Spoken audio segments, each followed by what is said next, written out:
What was that? Let me take it. Mate, I'm back. Wait, I need to learn. I'm doing it properly, innit? Anyway, today I'm going to talk to you guys about self-sabotage. You know the ones when you're looking back on your life. Basically, it's my 22nd birthday in 5 days. Well, it's only 4 days and a couple hours. But anyway, it's my 22nd birthday very soon.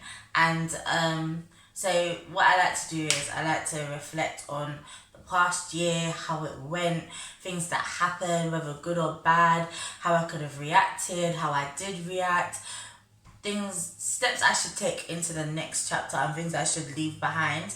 And one thing I noticed like while I was reflecting was I have done a lot of self-sabotage this year, like a lot.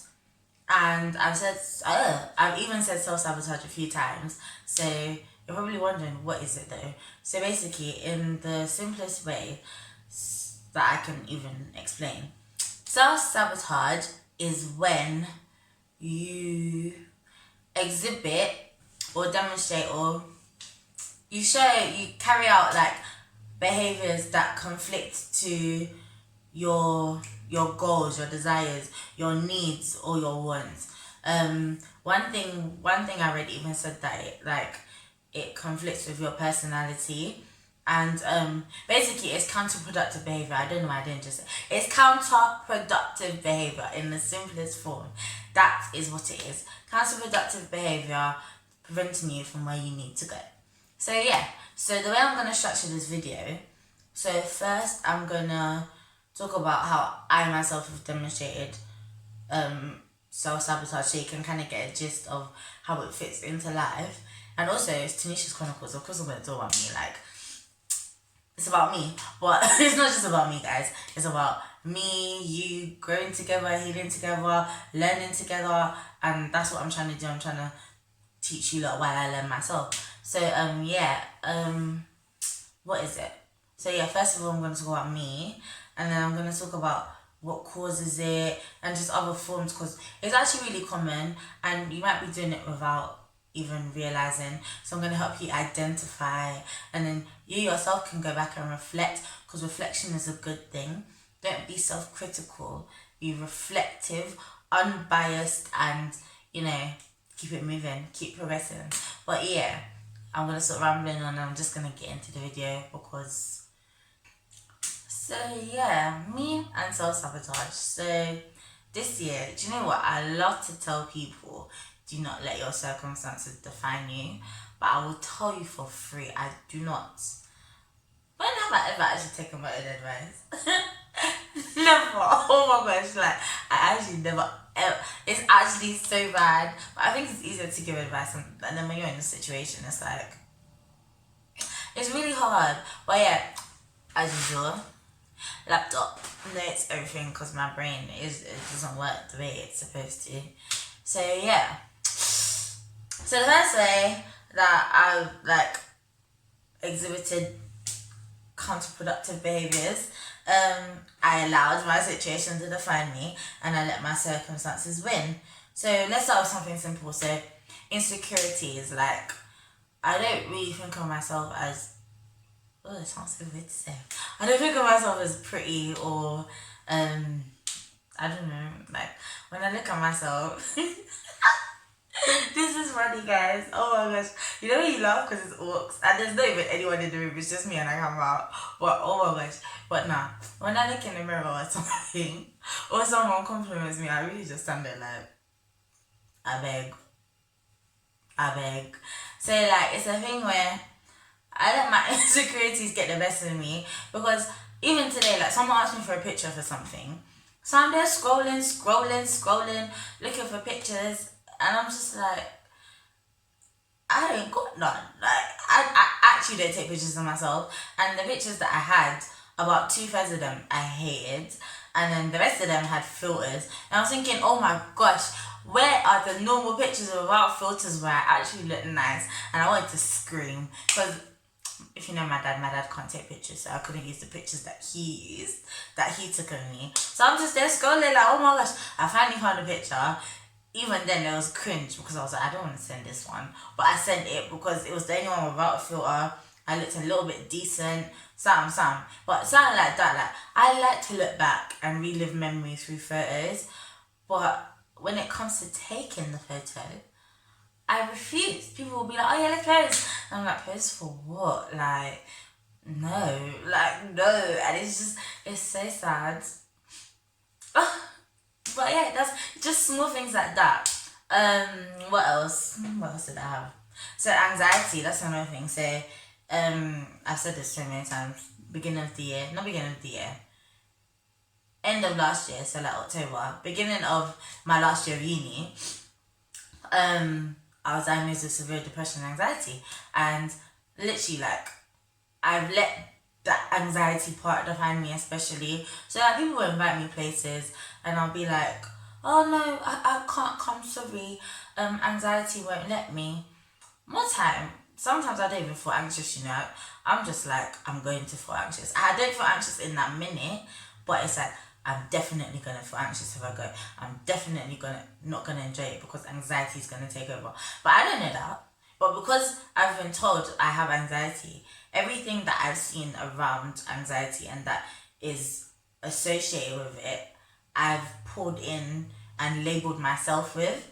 Does that make sense? Like, I think it makes sense, but it's like, it's so bad because half the things I actually don't, like, I experience sometimes, but not every single day, but it's like I force that agenda every single day and I prevent myself from enjoyment, and it's just so bad. And then, boy, this one. So basically,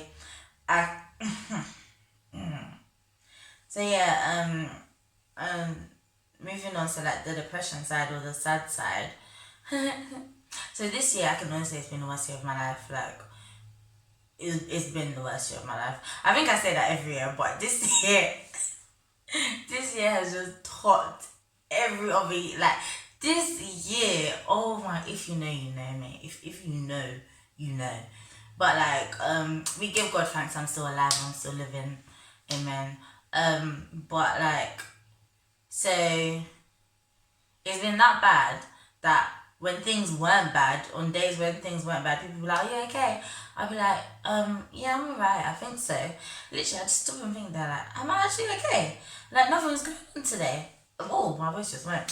Like, nothing's actually going on today. Like, something always goes wrong. So something has to go wrong. And I literally just sit there and think myself into sadness and pull little bits out of everywhere. Like, oh, nah, I woke up too early. Oh, nah, this happened. Oh, nah, like, small things just to think myself into sadness, just so I feel comfortable.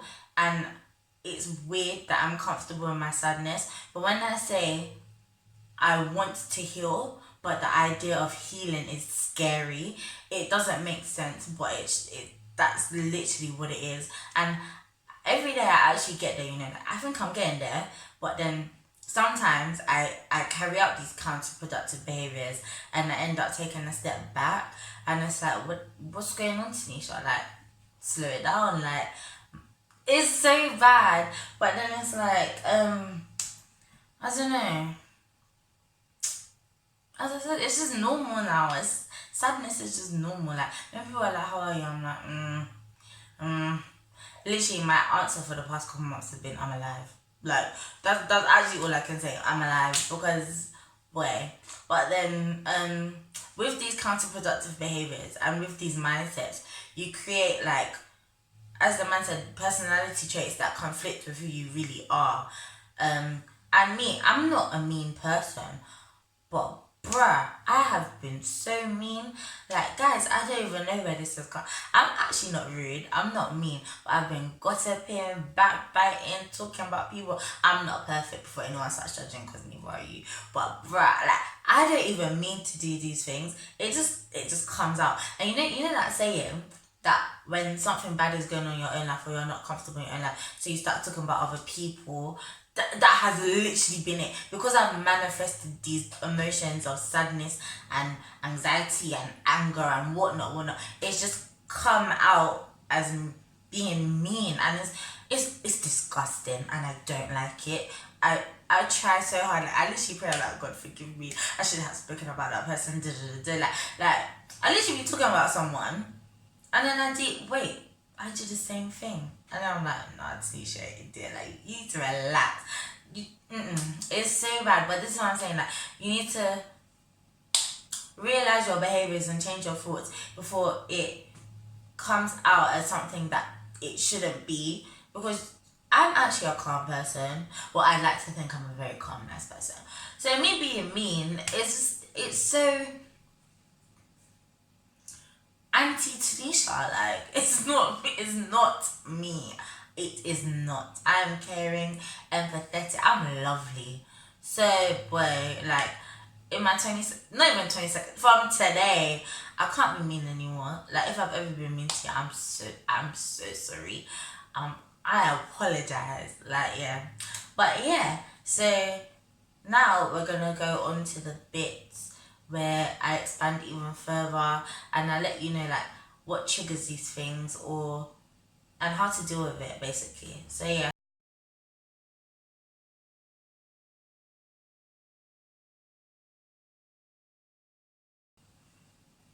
Am I in focus? Yeah. So as I said before, with self-sabotage, like many of us don't even realise that we're exhibiting these behaviours. It literally becomes second nature. And the reason why most people end up doing such thing or is because of cognitive distortions. Now, if you are subscribed or you've been lovely and you've been watching me for a while, you know I actually have a whole video on cognitive distortions which I will leave in the description box below. But in essence, cognitive distortions are false thinkings that we develop. Things like I'm not good enough or different types of thinking patterns that you have. So I can't remember them off the top of my head, so please go and watch that video. Please. So yeah, I'll leave that below. But in essence, these false thinkings create new paths through neuroplasticity, which is where you do one thing, you do over and over and over, so it creates a new pathway in your brain. And obviously, your brain is literally like the king of the castle being your body. So once the brain has that thought, your body is naturally going to react to that thought or respond to that thought, whether through words you say, through actions, whatever. Hence self-sabotage, counterproductive behaviors. Because you're thinking one way, you're obviously going to act on the way you think. And the way you're thinking is dysfunctional or distortive. Is distortive a word? I hope that is a word. But you know what I mean. It's false. It's wrong. Wrong is a bit harsh. But you know what I mean. So yeah. So I was searching for like reasons.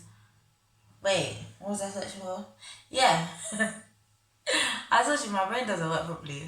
I was searching for reasons that people like why people self-sabotage.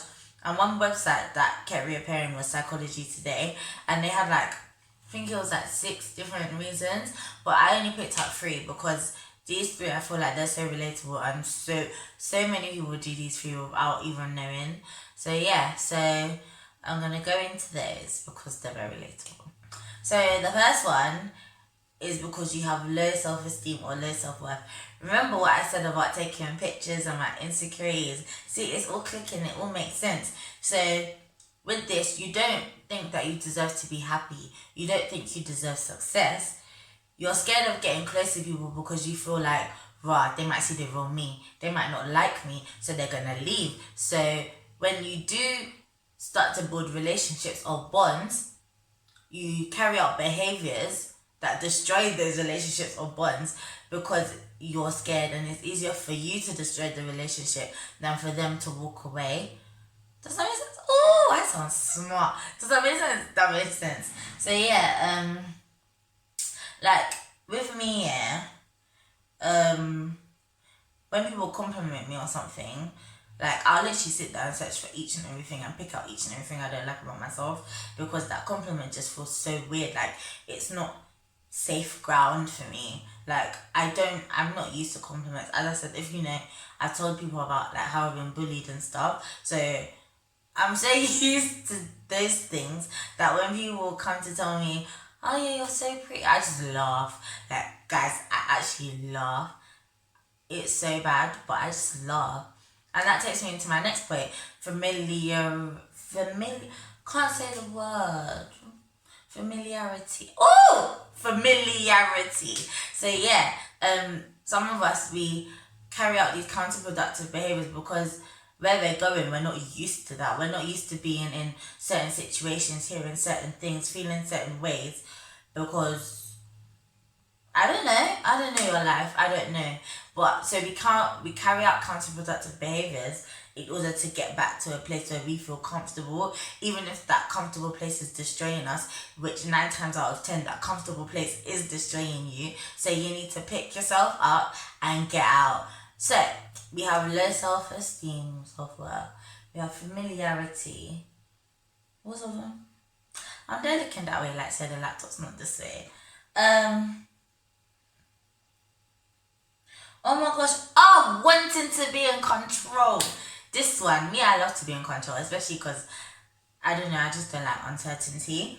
So like, we like life as we want it to be. We think, many of us, even though we say there's not one path to success, we want one path to success. So when we see success knocking at our door, but it's not framed in the way that we want it to be, we realize, wow, we have to take 1,000,001 steps. In addition to the steps that we already mapped out for ourselves to get where we want to go, we carry out counterproductive behaviors in order to destroy that success, because it's easier to control your failure because you know how you're going to do it and how you're going to fail than trying to aim to get success, because success, it's hard. It doesn't come overnight. It's not one straight path. You're going left, right, round, up, down, bruh. Like, you're doing all sorts, and no one wants to do all sorts. So you crash and burn yourself, your own car, because you're like, nah, can't do it anymore. Like, no. So that's another counterproductive behavior that I feel like loads of people carry out, because, as I said, it's just easier to know where you're going than where you're not going, even if where you're... No! It's just easier to know where you're going if the steps to get there are easier and you're in control of them. Yeah, see? There we go. So, a few other examples of self-sabotage is that, just quick ones. Denying yourself things, then binging on them anyway. So, like, you want to go on a diet, so you completely cut out chocolate. Because you haven't like proper planned out the diet or whatever, you end up just binging on the chocolate anyway, and you feel guilty, and you fall back into the cycle, and you just keep going and going and going and going and going. You allow others' opinions to defeat or deflate you. So you might be doing something, but you care about what other people are thinking so much. I can't lie, I'm so guilty of this, that you allow it to set you off track, and where that is self-sabotage. And then because other people have said it to you, you're blaming the other people, but really it's your fault, because you listened to those other people when you knew in your heart what you wanted to do. You knew the purpose, you knew the reason, and you still listened to them and said nah. And then you sit back days and you think, wow, I could have been there, could have been doing this, but I allowed so and so to say this to me. Listen, I'm triggering myself. Next, you create self-imposed rules. You put rules on yourself and then you can't abide by it, and then you end up getting stressed. So you set more rules. It's literally, all these things are cycles, guys. Procrastination. Being a uni student, well, I was. Oh yeah, I still am. Being a uni student, procrastination. It gets added up. Allowing yourself to worry about finding solutions to your problems. Do you know what, yeah? I don't like that, because I don't like when people just sit there and complain. It's like, well, pick yourself up then. Do something about it, because the situation will not change unless you decide to make a change. Period. As my favorite American YouTuber says, and that's on period. That's it. So yeah, you bring your stress upon yourself, taking on more than you can handle. In the workplace, out of the workplace, you literally just accept so many tasks. Sometimes because you don't want to let people down and you don't know how to say no. and then in the end, you're the one that ends up bearing the burden. You're the one that's like, oh my gosh, I can't do this anymore. Then you literally just have a breakdown, and it's like, raw. You're overly self-critical. So as I said, there's a difference between being self-reflective and self-critical. Self-critical is when you start being harsh on yourself, calling yourself names for no reason whatsoever. And it's like, because it's just easier for you to be that way rather than giving yourself a break and being proud of your accomplishments, being happy that you've actually come some way. So like, people will give you a compliment and you'll be like, oh no, I'm actually stupid. Oh no, like, my G, I'm talking to myself. I'm talking to myself. You make silly financial decisions. Oh my gosh, do you know how many times I see tweets about Monzo, yeah? How Monzo is rude because when you tap it, obviously, like, if you have a Monzo card or something, when you tap it, you'll literally, like, your phone goes, you get that little vibration that you're just seeing, you spent, I'm out today. I'm just there like, in the moment it seemed like a good decision. But then when you deep and you just go back on what you spent money on, you're like, why is everything on food? Like, I don't get it. It's so sad. Anyway, so many of these things, as I said, are triggered by cognitive distortions. And like cognitive distortions, the key to breaking out of that cycle and out of that routine and stopping those counterproductive behaviors is literally to identify them. Once you've identified them, then you can tackle them. But many of us, I feel like we're so, what's the word I'm looking for? We're so, like, we don't like to admit our faults. It's like, or even if we know that they're there, we like to overlook them and deal with the easier things, because things like behaviors and habits are hard, because habits are hard to break, no word of a lie. But it's a thing where sometimes you just have to, like, you just have to sit down and deep raw, what am I going to do about this? So yeah, that's what we're going to do. So if anything, you can ask someone you trust to help you, someone that you know is going to give you unbiased advice and work through what they see with you, what you can do, where you can go. And it's literally just about taking time, because it takes time to change a whole thought process and behaviors. It takes time. It's not going to happen overnight. You can't be self-critical. You can't self-loathe. You can't be so hard on yourself. You literally have to understand that this does take time, because habits, as quick as they are to form, they are so hard to break, literally. So all I'm saying is, please be real with yourself. Please understand that in order to reach healing, you have to be true to yourself. You have to understand, okay, yeah, I do have a problem. It may not be a big problem. You may not have a mental health issue or whatever, but it's still something that's affecting your life. Do you know what I mean? Like, you're never going to reach your goals if you carry on doing what you're doing.